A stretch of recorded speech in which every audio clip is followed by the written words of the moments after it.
Well, thank you for being here. This is the second stimulus oversight reports that we've put out. The President today is talking about jobs, and if you go through this, you can see that there's minimum amount effect on jobs. Unfortunately, many of the projects listed in here, there's no question that we agree with the President that there needed to be a stimulus bill. It's unfortunate that we have still 200,000 bridges in this country that are in disrepair. It's unfortunate that we have highways that are in disrepair. It's unfortunate that we have water lines and sewer lines that are in disrepair. And they got short-shrifted in the stimulus. You'll find in this a range of areas. Mr. Devaney, who is the head of the Oversight and Review for Recovery, said in his first press conference and his first testimony before Congress that $55 billion will be wasted. I think he's going to be underestimating what is wasted. The final point I would make, and then Senator Mccain will talk about some of the specific ones. I would also like to thank my staff for the hard work that they did, and Senator McCain's staff, the hard work they did in preparing and looking at this. As you can see, there's a lot amount of work that went into this. The question is when we run $1.4 trillion deficits, the money we spend ought to be a high priority for the American people as a whole. And as you go through this, you're going to see that it's not necessarily a high priority. It's not necessarily something that's going to create jobs. It's connectedness and benefits that are going to something that's other than a priority, and then it's gone in a way that may not necessarily be efficient. We outlined $7 billion of what we think is waste in this report. We have a discussion on jobs today going on by the President. I said that already. But if in fact you really want to create jobs with deficit spending, then you need to be doing it in the area where you can create the most jobs that create something of value for the American people as a whole. And I'll outline one project. You have an empty mall in Oak Ridge, Tennessee that gets $5 million. It's still an empty mall. It's a privately owned mall, and yet we take $5 million to do geothermal heat on something that's not going to be utilized in the future, at least has very little likelihood of being utilized in the future to its full extent. The American people have to realize that the priorities ought to be what creates the most job and what gives the best value to the American people, not who's most well connected and who's most well politically connected. John? Well, I want to thank Dr. Coburn for his leadership on this issue. There is no more efficient and effective and dedicated individual in Congress to try to reduce and eliminate fraud, abuse, and waste. And I'm very proud to join him as we discuss this report. We all know that in February this year, the stimulus bill was passed with insufficient provisions, in my view, for both oversight, cost control, and competition. So we've ended up with 10% unemployment. We've ended up, according to James Pethokoikis of Reuters, I apologize for my mispronunciation of his last name, concluded that the government has spent an average of $246,436 to create a single job that pays $59,867 per year. Half the contracts were initially awarded, were not subject to full and open competition, and were not for a fixed price. Whenever you do this, you end up with outrageous awarding of government and taxpayers' dollars to do very ineffective and sometimes outrageous things. Dr. Coburn we have highlight 100 projects around America that are funded or will be funded by stimulus dollars. He mentioned the Oak Ridge, Tennessee shopping mall, not $5.9 million for digital TV advertising agency that created 3 jobs, $4.7 billion to Lockheed Martin to develop supersonic corporate jet travel. I know that corporate jet travel is not the highest priority of most Americans in my state today. The list goes on and on. $190,000 for high-tech upgrades to a police boat for the Bainbridge Island Police Force, which had to cut its force in 2009, and the upgrades will allow the police to, quote, test vapor or surfaces for microscopic traces of explosive materials. The list goes on and on. The very economically deprived area of Martha's Vineyard, $787,000 for a test program there that would allow parties to control a homeowner's energy use from outside the home. $2 million to help build a replica railroad as a tourist attraction in Nevada. In recent years, the residents there at Carson City rejected a proposed sales tax to help fund the tourist attraction, so now everybody's taxpayers are footing the bill. There's $1.5 million for Penn State University to send a team of researchers to Patagonia, Argentina, to search for plant fossils with the hope of understanding the region's biodiversity and whether an ancient rainforest environment existed there. So I can't, I'd like to conclude, I can't leave out my Arizona projects that have been awarded. $500,000 to Arizona State University to study the genetic makeup of ants to determine distinctive roles within the ant colony. And then, incredibly, $450,000 to the University of Arizona to study division of labor in ant colonies and develop a model for humans to determine the optimal strategy for distributing a specialist in a variable work environment. I had no idea that so much expertise concerning ants resided in the major universities of my state, and I must say, I say that with an element of pride, but I'm not sure that it is deserving of these taxpayers' dollars. And finally, I mentioned in Arizona, $21.8 million in road work contracts to the Arizona firm Fisher Sand and Gravel. Although the company has a history of questionable bookkeeping, been fined for dozens of violations of environmental regulations, and recently admitted responsibility for tax fraud.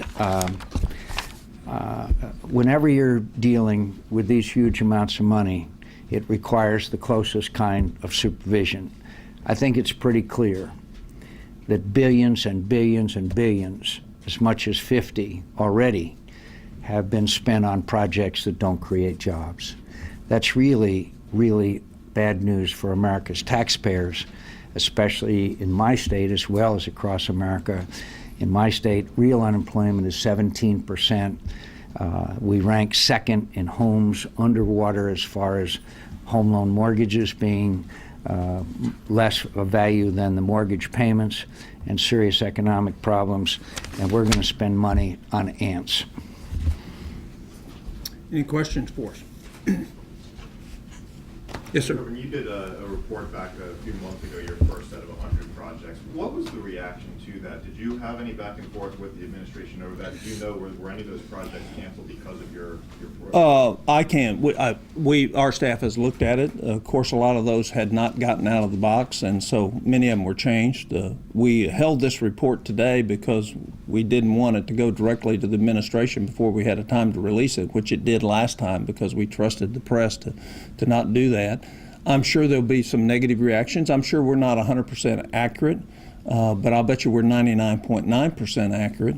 And the real question, it's not a back and forth. President Obama and Vice President Biden want us to get out of this recession. This isn't about not wanting the same thing. This is about highlighting the inefficiency of a wasteful stimulus program that isn't going to do what it was said it was going to do. One, in a time when we're running $1.4 trillion deficits, we're going to run $1 trillion deficits for at least the next 5 years. And it's about priorities. And it comes back to this issue.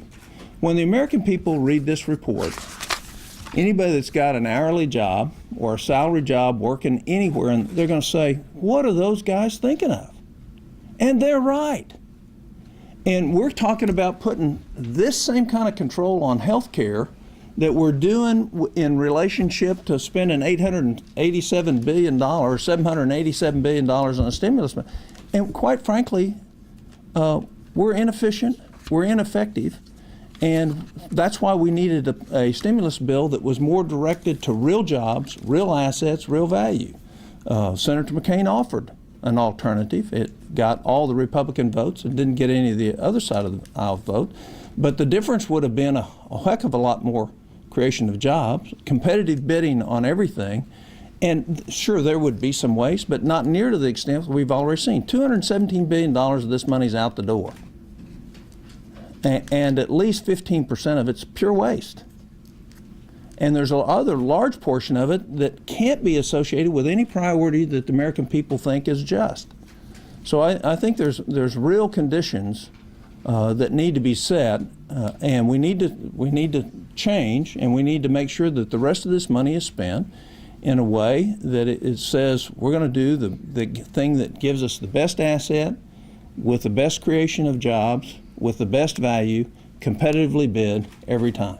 Senator Coburn, the Oklahoma City project, is that the same one you had in the earlier report? I don't know. No, it's different. What did you find in your state? Well, we found two. We found a study from Oklahoma State University. We're going to study families in Alaska, but most of the money is going to be spent on travel back and forth between Stillwater and Alaska, rather than giving that grant to somebody in Alaska or Washington State or somewhere else that are also qualified to do that, which is not a priority right now. If you really want to create jobs, you got to make something in this country. If you really want to stimulate job creation, you've got to create the environment for it. So we have two projects from Oklahoma, and I think three from Arizona in here. We're not afraid to pick on our own state when we think the waste. It's not that some of these things aren't nice. The fact is they're not a priority now. And when we continue to spend precious dollars of our children and grandchildren on things that don't make sense, that don't fit with common sense, what we've done is we've disavowed our oath to do what is in the best interest of this country. So we'll hopefully have a study to study the genetic makeup of the Senate to determine distinctive roles within the colony. Thanks very much. Where was you from? Good question. Sir, a worker. Can you determine in your research whether or not this was earmarked to somebody in your congressional delegation for the campaign? We have not heard that any of these are specifically related to members of Congress pressure. So I don't know how. I don't. Who else could they have gotten in the bill? I mean, how does this cover the attention? Well, they're not in the bill. These are things that have been administered through the recovery mechanism and the stimulus, and it shows poor judgment in how we are spending the $787 billion. You know, we didn't list the projects when we passed the stimulus bill. We just passed it and gave them the blank check, and that's how you end up with this kind of stuff. Would you both of you favor diverting some of this money to the infrastructure projects that other members are talking about? I would absolutely favor diverting stimulus funds to the Highway Trust Fund, because we have a critical infrastructure need in this country. You know, you have, no question, 200,000 bridges on major highways in this country that are in disrepair. That is a public safety issue. So and that creates real jobs. I would also be in favor of diverting some of the money to reset our military. Many of you all published a story about what's going to be left in Iraq and what the cost is and how do we reset the military. We're going to have to do that. I would also absolutely do whatever we can to provide a line of credit to small businesses. Yes. Small businesses all over my state that have perfectly good lines of credit are being shut down because they can't get credit. And that is, to me, one of the most outrageous aspects of this whole TARP/stimulus, is that the big financial institutions in New York are doing fine and making billions. Meanwhile, Main Street continues to shut down. That's an outrage. From a bureaucrat standpoint, Hey, hang on. from a bureaucrat standpoint, who do you blame for these projects getting funded? Is the White House applying pressure, or career employees approving bad projects, or are people applying for grants that they shouldn't be applying for? Well, whoever makes the decision, but it ultimately rests with Vice President Biden. He's in charge of the stimulus plan. So if we're seeing these out there, the effective administration of the recovery is not effective. In his words, he's the sheriff. That was his word. And I would remind you, when we decided we were going to put it in his hands, if you go back and look at his voting record, he never saw a spending bill he didn't like. I assume the unemployment rate counts a job. Building bridges as one job, and a job studying cancer as one job. Who determines what's a real job? The difference is you get something of value. You're going to buy a bridge. You're going to have to buy that bridge in the future no matter what. If you buy it now, it's going to cost less than it's going to cost in the future, and you're going to get something of value for it. Now, I would tell you that I think a bridge is more important than what ant workers are doing right now, in terms of priority. It may not be. It may be that we need to study ants, but it may be that we might ought to wait till we're in the financial shape to have the luxury to study what ants do, instead of not building a bridge. Sir. You spoke about using some leftover TARP money or stimulus for small business credit, and the president is about to speak at Brookings about creating some sort of jobs package, including using some of the TARP money left over for small businesses. Yeah. First of all, the quote TARP money is not there. It was not appropriated money. We just gave the Fed the authority to borrow that money. So if they spend it, then it adds to the deficit. So and it was very clear that the TARP money, if not spent, was supposed to go to deficit reduction. That was the law that when we passed the TARP. So now they want to use that $200 billion as another slush fund. Look, there are plenty of ways to stimulate small businesses, including the 3/4 of the stimulus money that we have not spent yet, without adding more billions of dollars in debt through TARP, which is basically a line of credit, which is taking money from the taxpayers. No, well, $70 billion has not ever flown out on the TARP, so that should go back to the Treasury right now. The money coming back from Bank of America should go back and be paying off down the TARP, not being used as a slush fund to do something else. Thank you very much. We'll now go back to our fun part of health.